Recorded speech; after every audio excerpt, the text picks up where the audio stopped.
Waalaikumsalam warahmatullahi wabarakatuh. Selamat siang untuk sekalian. Siang. Di sini kita akan kembali berbincang-bincang tentang pengetahuan mengenal keberhasilan proses produksi dalam konteks konvensi. Sebelumnya kita akan perkenalan terlebih dahulu. Silakan Kak. Saya Desi Saya Aisyah Takia. Nah baik, alhamdulillah kita bisa berjumpa kembali dalam bincang-bincang pengetahuan dalam podcast 12 DKJ 1 yang insya Allah akurat, tajam dan terpercaya.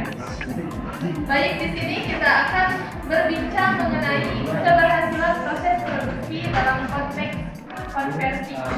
Di sini saya memiliki beberapa pertanyaan yang akan disuguhkan kepada kakak-kakak sekalian untuk dijawab pertanyaan tersebut mengenai hal yang ini. Baik, langsung saja untuk yang pertama kepada Kak Aisyah. Bagaimana Kak Aisyah bisa mengetahui atau mengenal tentang keberhasilan proses produksi dalam konteks konversi? Baik, izin menjawab. Tentu saja dalam konteks konversi, keberhasilan suatu proses produksi mengacu pada seberapa efektif dan efisien bahan mentah diubah menjadi produk jadi. Hal ini mencakup faktor-faktor seperti memenuhi standar kualitas, meminimalkan limbah, dan mengoptimalkan pemanfaatan sumber daya, memastikan pengiriman tepat waktu.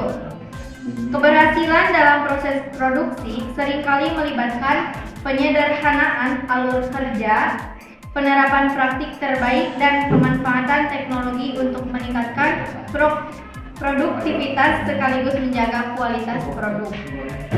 Baik, untuk jawabannya alhamdulillah bisa kita terima. Langsung, tadi kata Kak Aisyah ada beberapa indikator atau faktor yang bisa kita ketahui keberhasilan dari proses produksi. Baik, langsung saya akan tanya kepada Kak Desi. Mungkin Kak Desi bisa menyebutkan indikator atau faktor yang dengan faktor tersebut Kak Desi mengetahui keberhasilan suatu proses produksi dalam konteks konversi. Baik, izin menjawab. Mungkin di sini kami akan menjelaskan beberapa indikator tentang mengenal keberhasilan proses produksi dalam konteks konversi. Yang pertama, kualitas keluaran, kedua, efisiensi, ketiga, efektivitas biaya, keempat, penerimaan tepat waktu. Baik, bisakah Anda atau Kak Desi menjelaskan kembali faktor-faktor yang sudah disebutkan tadi? Yang pertama, kualitas keluaran adalah produk menjadi secara konsisten memenuhi atau melampaui standar kualitas. Ini merupakan tanda keberhasilan proses produksi. Kedua, efisiensi adalah proses yang sukses meminimalkan pemborosan, mengurangi waktu bukti, dan mengoptimalkan penggunaan sumber daya seperti material, waktu, dan tenaga kerja. Ketiga, efektivitas biaya adalah proses produksi dapat mengendalikan biaya dan mempertahankan harga produk yang kompetitif. Harga ini merupakan hasil yang positif. Pengiriman tepat waktu adalah pengiriman produk yang konsisten sesuai jadwal, menunjukkan proses produksi yang berfungsi dengan baik. Baik, bisa lanjut untuk para semua. Baik, izin menjawab. 5. Fleksibilitas. 6. Keselamatan. 7. Inovasi. 8. Kepuasan pelanggan. Fleksibilitas adalah proses yang sukses dapat beradaptasi dengan perubahan permintaan, memungkinkan adanya variasi dalam jenis, jumlah, atau spesifikasi produk. 6. Keselamatan. Jika proses menjamin keselamatan pekerja, meminimalkan kecelakaan, dan mematuhi peraturan terkait, maka hal ini merupakan aspek penting dari keberhasilan. 7. Inovasi. Perbaikan berkelanjutan dan integrasi teknologi atau teknik baru menunjukkan proses produksi yang dinamis dan sukses. 8. Kepuasan pelanggan. Kepuasan pelanggan yang tinggi ditunjukkan dengan umpan balik positif dan bisnis yang berulang dapat dikaitkan dengan proses produksi yang sukses. Baik, silakan dilanjutkan Kak Aisyah. Ya, masih ada 4 indikator. Yang selanjutnya adalah pengerjaan ulang minimal.